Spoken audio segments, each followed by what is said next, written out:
আমি একটা ওলের তরকারি করব।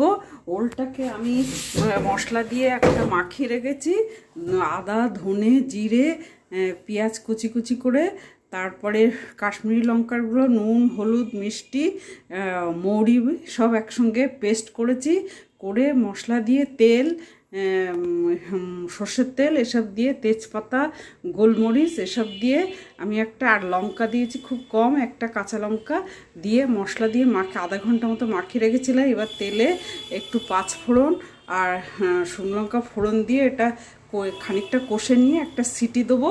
নামানোর সময় একটা ভাজা মশলা দেবো, এতে জিরে ধনে সামান্য গোলমরিচ আর শুকনো লঙ্কা রয়েছে। এটা নামানোর আর গরম মশলা এটা নামানোর সময় দেবো। তরকারি তৈরি হয়ে গেছে।